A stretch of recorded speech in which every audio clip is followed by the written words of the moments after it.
चुप काहे खड़ी हो? हम कुछ पूछे हैं तुमसे? सिद्धू के अलावा तुम किसी और से शादी कर पाओगी? ये सब बातें करना जरूरी है अभी? हाँ जरूरी है। सिद्धू अच्छा लड़का है, प्रेम करता है तुमसे, और हम उसे अपना दामाद मान चुके हैं। आपके मानने या ना मानने से कुछ फर्क नहीं पड़ता है माँ। आपकी दोस्त ठाकुराइन दुर्गावती क्या हमें अपनी बहू के रूप में स्वीकार करेगी? नहीं ना, तो बस बात खत्म। अरे ऐसे कैसे बात खत्म होने देंगे बेटा? हम सब इसीलिए जमा हैं। उस दिन मंदिर में सारे समाज के सामने कबूल किया था ना कि तुमसे शादी की है, और पंचायत का फैसला निश्चित रूप से तुम्हारे हक में आएगा और ठाकुराइन को मानना पड़ेगा। मास्टर जी, ये पंचायत हमारी जिंदगी का फैसला नहीं ले सकती है, और आप भी जानते हैं कि हम ये पंचायत में विश्वास नहीं रखते हैं। और चलो मान लिया कि पंचायत ने फैसला हमारे हित में सुनाया, उसके हित में नहीं सुनाया, तो आपको क्या लगता है दुर्गावती और उसका बेटा वो मान लेंगे? वो गुंडागर्दी पे उतर जाएंगे, क्योंकि वो एक नंबर के गुंडे। इसी वजह से हम सिद्धांत सिंह ठाकुर को अरेस्ट करवा के आए हैं आज। बिना हमारे अनुमति के हमसे जबरदस्ती शादी किया हो। इस पे लगती है बीएनएस धारा 74 और 79। सब कुछ आराम से आप ठीक कर रहे थे ना? बोला था ना आपने कि आप पंचायत रखेंगी, पंचायत का फैसले का इंतजार कर रहेंगी। क्या की आपकी दोस्त दुर्गावती? गुंडे भेजे हमारे घर, गुंडागर्दी करवाई। फिर भी हम कुछ नहीं बोले हैं उसको, लेकिन सिद्धू को माफ नहीं करेंगे। जो वो किया है उसकी सजा उसको मिलेगी। अब पता नहीं ठाकुराइन जी क्या करेगी। और क्या कर रहे हो तुम लोग? एक बेटा अपनी माँ के सामने बिना कमीज के खड़ा है, जल्दी पहनाओ उसे। वैसे ये टैटू भी जबरदस्त है। आपको बहुत अच्छी तरह से जानते हैं हम दरोगा जी। हमारे बेटवा को निशान देकर माँ से निशान छुपाने की कोशिश कर रहे हो आप। हम ऐसे आपको जाने नहीं देंगे। एक बार हमारा बेटवा थाने से बाहर निकले ना, तो देख लीजिएगा आपका हालत जो है कुत्ते से भी बदतर करवा देंगे हम। वरना हमारा नाम ठाकुराइन दुर्गावती सिंह नहीं। ऑन ड्यूटी पुलिस ऑफिसर को उसके पुलिस स्टेशन में धमका रही हैं आप। इसका नतीजा जानती हैं? ये दरोगा! सिद्धू की माँ है वो। सिद्धू ने के धौंस दिखाएगा और बच जाएगा तमीज से। हाँ? बुआ जी अब चलिए यहाँ से। पहले सिद्धू के खिलाफ उस लड़की से शिकायत वापस लेनी है। वो लड़की नहीं मानेगी। हम उसको बहुत अच्छे से जानते हैं तेज। हम है ना? आपको क्या लगता है हम अपने सिद्धू भाई को यहाँ रहने देंगे? हम संभाल लेंगे सब कुछ। आप फिक्र मत कीजिए। चलो चलिए बुआ।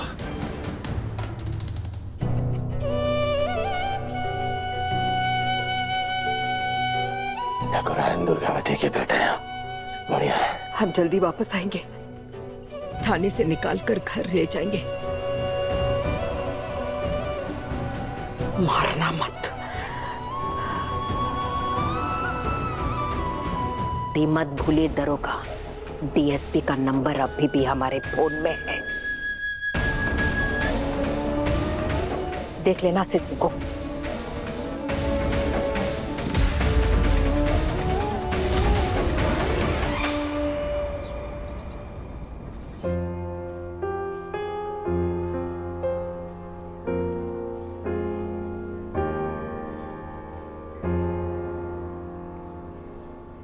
एक्सक्यूज मी सर, मैं आपसे मिलता हूँ, लंच के बाद में मिलता हूँ, ठीक है?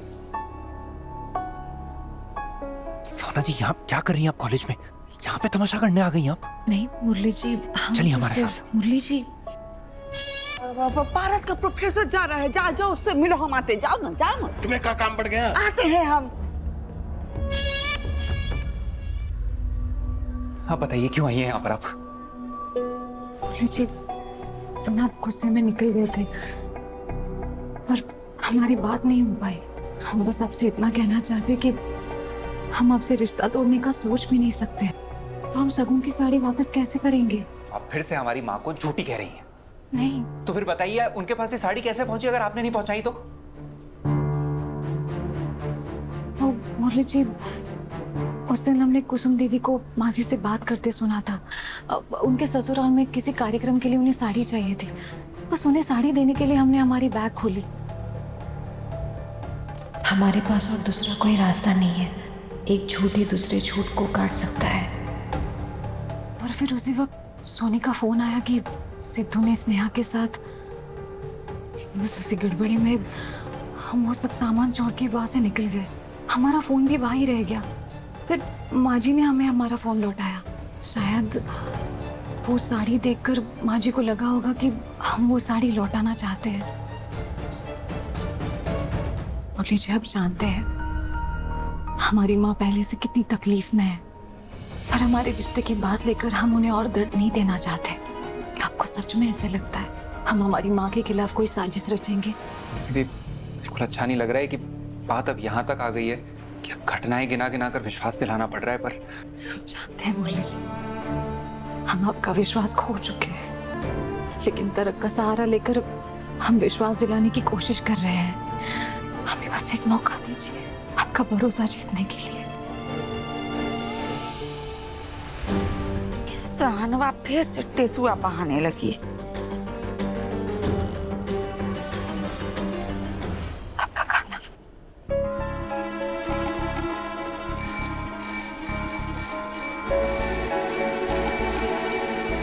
हमारी क्लास है, हम निकलते हैं।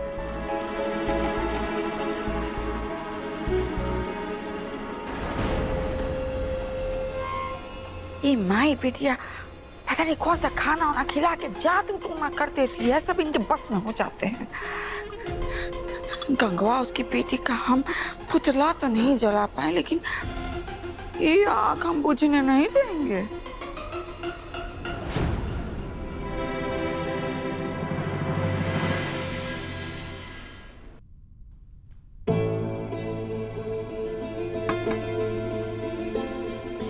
मधु, आओ ना, आओ बैठो।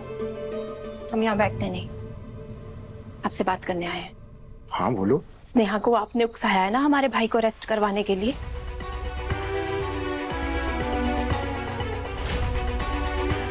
अरेस्ट? प्लीज शेखर, स्नेहा को समझाइए। सिद्धू उससे बहुत प्यार करता है और वो भी सिद्धू से प्यार करती है। हाँ, हम मानते हैं कि हमारे भाई से गलती हुई है, लेकिन इसका मतलब उसको जेल पहुंचा दोगे? उस दिन आप ही स्नेहा के घर पे उसे कह रहे थे ना कि सिद्धू के खिलाफ कानूनी कार्रवाई करे, और उसने कर दी। हाँ, क्योंकि पुलिस कंप्लेन करवाकर ही कानूनी तौर पर वो उससे तलाक ले सकती है। हम नहीं चाहते कि हमारी बहन उस बेबुनियाद और जबरदस्ती के रिश्ते में रहे। आप इतने कठोर कैसे हो सकते हो शेखर? आपको समझ नहीं आ रहा है क्या? इन सब से हमारी माँ के मन में स्नेहा के लिए और नफरत पैदा हो जाएगी, और उससे सिर्फ स्नेहा और सिद्धू का एक होना नहीं, हमारा एक होना भी मुश्किल हो जाएगा। ये मुश्किल तुमने खुद बढ़ाई है मधु। हाँ। कैसे? तुम्हारी कसम में बंधकर हमने स्नेहा से सिद्धू का सच छुपाया, और नतीजा देखो। अब हम उस पर दबाव डालकर उसको परेशान नहीं करेंगे। और रही बात सासू माँ की, तो वो एक बार किसी को नापसंद करने का मन बना लेना, तो भगवान भी उनका मन नहीं बदल सकते। और हमें देखो ना, कितनी नफरत करती है हमसे वो।